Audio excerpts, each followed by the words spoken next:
गरीबी और बारिश।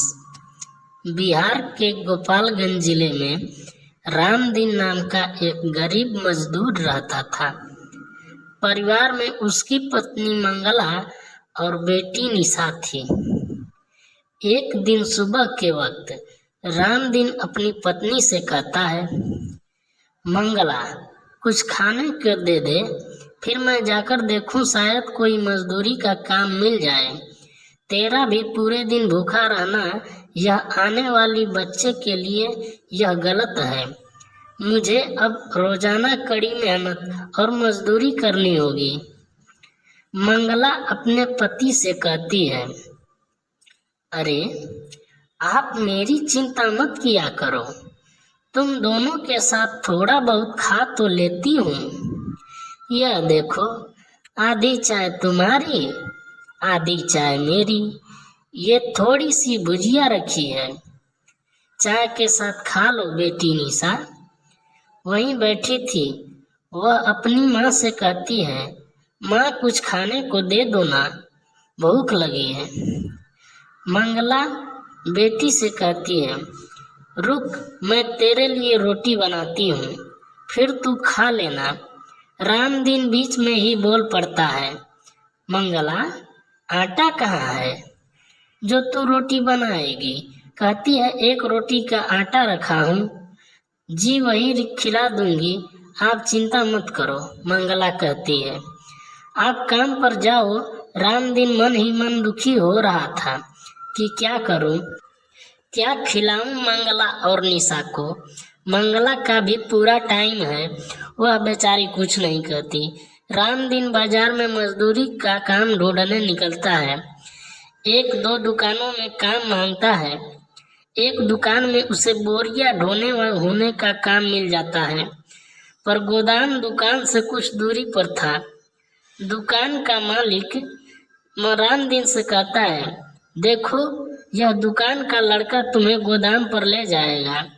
हाँ, तुम्हें गोदाम से बोरियां यहाँ दुकान पर आकर लगाने हैं, ठीक है? रामदीन भी कहता है, ठीक है सेठ जी, मैं ले लूंगा। रामदीन पूरा दिन गोदाम से बोरियां पीठ पर लाद के दुकान में उतारता रहा। दुकान मालिक रामदीन से कहता है, अरे कितनी बोरियां रह गई हैं भाई, दुकान बंद करने का समय हो रहा है।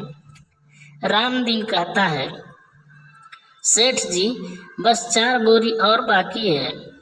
रामदीन दुकान पर सारे बोरियां रख देता है, बदले में 300 रुपया देता है। उन रुपयों से रामदीन कुछ खाने का खरीदता है और घर जाता है।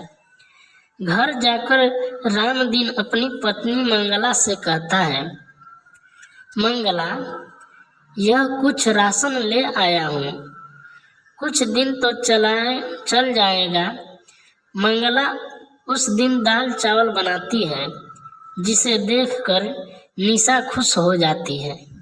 खुश होकर माँ से कहती है, माँ, आज अपने खाने में दाल चावल बनाए हैं, मुझे ये वाली दाल बहुत अच्छी लगती है।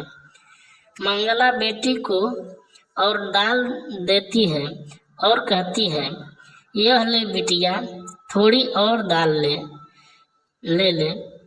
रामदीन परेशान था और पत्नी से कहता है, मंगला, आज तो यह काम मिल गया, पर आगे क्या होगा? मानसून भी अपने उफान पर है और गोपालगंज का तो तुम्हें पता ही है, कब बाढ़ का कहर हम गरीबों पर टूट जाए कौन जाने। मुझे तो तुम्हारी चिंता हो रही है, तुम्हारी डिलीवरी का वक्त निकट आ रहा है। गोपालगंज में सब कुछ ठीक रहे, रामदीन इसी चिंता में था कि मानसून आ गया है, कोई काम नहीं मिला तो घर कैसे चलेगा। अगले दिन रामदीन मंगला से कहता है, मंगला, मैं देखता हूँ पड़ोस के विजेंद्र भैया बता रहे थे कि एक इमारत मरम्मत के लिए किसी को मजदूर चाहिए।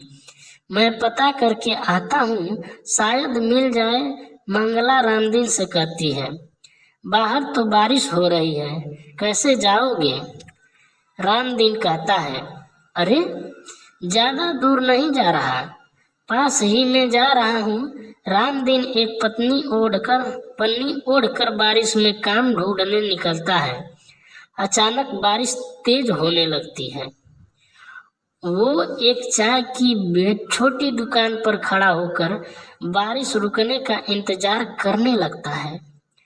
चाय की दुकान पर कुछ ग्राहक भी बारिश रुकने का इंतजार कर रहे थे। चाय वाली की दुकान पर एक रेडियो चल रहा था, जिस पर गोपालगंज की खबरें आ रही थी। रेडियो पर न्यूज से आवाज आ रही थी, बता दें कि गोपालगंज जिले में लगातार हो रही बारिश और नेपाल से पानी डिस्चार्ज किया जाने से गंडक नदी का पानी तेजी से गांव में प्रवेश कर रहा है। माजावत सदर प्रखंड के कई गांव में बाढ़ का पानी घुस गया है। बाढ़ के पानी के त्राहिमाम कर रहे हैं। रेडियो पर यह न्यूज सुनकर रामदीन परेशान हो जाता है। हे भगवान, यह क्या हो गया? बाढ़ का पानी तेजी से गांव में आ रहा है, मुझे घर जाना होगा। अरे, यह पानी का बहाव तो बढ़ता ही जा रहा है।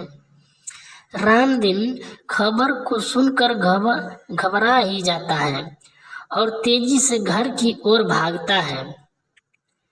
रामदीन के घर में पानी भर चुका होता है और आसपास के लोग घर को खाली करके भाग रहे होते हैं। रामदीन को देखकर रामदीन की पत्नी रामदीन से कहती है, आप आ गए, यह देखो पूरे घर में पानी भरता जा रहा है। निशा डरी हुई थी, जो अपने पिता से डरते हुए कहती है, बाबू मुझे घर डर लग रहा है। रामदीन अपनी बेटी और पत्नी से कहता है, अरे घबराओ मत मंगला, कुछ नहीं होगा। निशा को मैं कंधे पर बिठा लेता हूँ, हमें जल्दी यहाँ से निकलना होगा। मंगला की भी तबीयत ठीक नहीं थी। मंगला अपने पति से कहती है, सुनो जी, मुझे लगता है अपने बच्चे होने का वक्त आ रहा है। मुझे दर्द भी महसूस हो रहा है, घबराहट से लग रहा है बच्चा नीचे आ रहा है। रामदीन भी घबरा जाता है। हे प्रभु, क्या करूं मैं? विजेंद्र भैया को बुला कर लाता हूँ। विजेंद्र भैया। रामदीन विजेंद्र भैया के घर के अंदर जाकर देखता है कि उनके घर में भी शाम बाढ़ का पानी आ चुका है और वह भी जाने की तैयारी में है। और वह रामदीन से कहते हैं, रामदीन जल्दी से सामान बांध ले, हमें यहाँ से निकलना होगा, वरना कोई नहीं बचेगा, सब बाढ़ में बह जाएंगे। रामदीन दुखी होकर कहता है, विजेंद्र भैया, मंगला को बच्चे का दर्द शुरू हो गया है, वह चल भी नहीं पा रही है। यह सुनकर विजेंद्र की पत्नी वहां खड़ी घबरा जाती है और कहती है, अरे बेचारी, इस मुसीबत में यह परेशानी होनी थी, जल्दी चलो जी। विजेंद्र रामदीन से कहता है, तू एक काम कर, यह खाट पर भाभी को लिटा और इसी पर ले जाना पड़ेगा, कोई और रास्ता नहीं है। विजेंद्र और उसकी पत्नी भी बहुत नेक दिल के थे। उसकी पत्नी अपने बेटे को गोद में उठा लेती है और विजेंद्र रामदीन के साथ मंगला को खटिया पर लिटाकर उठाने में मदद करता है। मंगला घबराई हुई पति से कहती है, सुनो जी, निशा के बापू, मेरा दर्द बर्दाश्त से बाहर हो रहा है, कुछ करो जी। रामदीन बहुत घबराया हुआ था।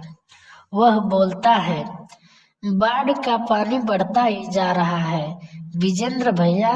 विजेंद्र रामदीन को हिम्मत बढ़ाते हुए कहता है, अरे हिम्मत मत हार रामदीन, भगवान सब ठीक करेंगे।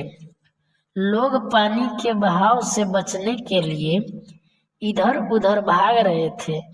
आज पता नहीं एक गरीब पर बाढ़ का कहर आया हुआ था, मानो सब कुछ ले डूबेगा। मंगला की हिम्मत जवाब दे रही थी। विजेंद्र रामदीन से कहता है, अब एक ही उपाय है रामदीन, भाभी को किसी नाव में सहारा दिलवाना होगा। कोई नाव में लिटाने की मदद कर दे बस।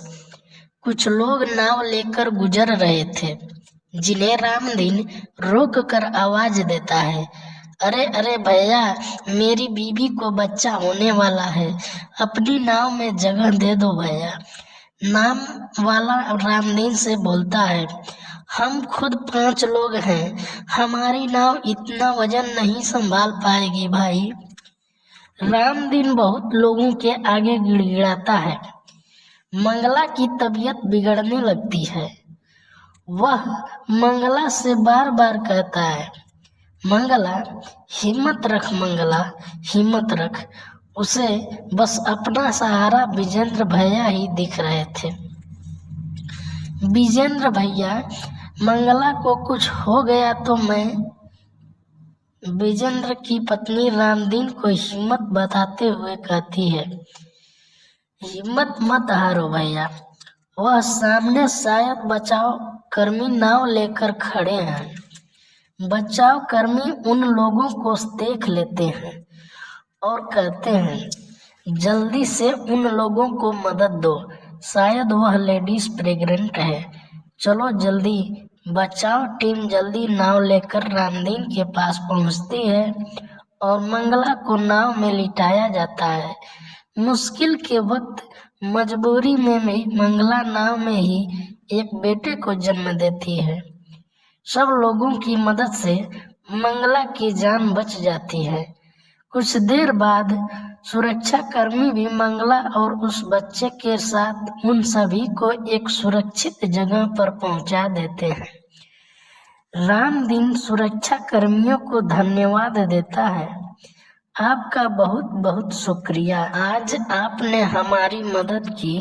सुरक्षा कर्मी रामदीन से कहते हैं, यह हमारा फर्ज था जो हमने निभाया, इसमें धन्यवाद की कोई बात नहीं। रामदीन विजेंद्र और उसकी पत्नी को भी धन्यवाद कहता है। विजेंद्र भैया, भाभी जी, और आज आप दोनों से हमारी बहुत सहायता की है। विजेंद्र उसे कहता है, अरे भाई, तू मेरे को भाई कहता है, फिर भी धन्यवाद। ये किसके लिए आज भाई के गले लग जा। अब एक बेटे का बाप बन गया है तू। निशा भी खुश होकर कहती है, मेरा छोटा भैया आया है। बाबू रामदीन खुश होकर कहता है, हाँ, तेरा छोटा भाई आया है। मंगला, अब तुम ठीक हो ना? मंगला कहती है, जी मैं ठीक हूँ, पर अब हम कहाँ रहेंगे? रामदीन बोला, ये बाढ़ की परेशानी गोपालगंज के साथ साथ हर आसपास के गांव हर मानसून में होती है, पर तू हिम्मत रख, सब ठीक हो जाएगा। गरीब पर जब संकट आता है, भगवान किसी न किसी रूप में जरूर आते हैं। सही बात है, जाको राखे साइया, मार सके ना कोई। गरीबों को भी भगवान ने ही पैदा किया है और अमीरों को ही भगवान ने ही पैदा किया है। तो बताइएगा आप लोग कि यह कहानी आप लोगों को कैसी लगी। अगर अच्छी लगी हो तो हमारे चैनल को सब्सक्राइब जरूर कीजिएगा और लाइक कमेंट करके इस वीडियो को आगे भी शेयर कीजिएगा। धन्यवाद।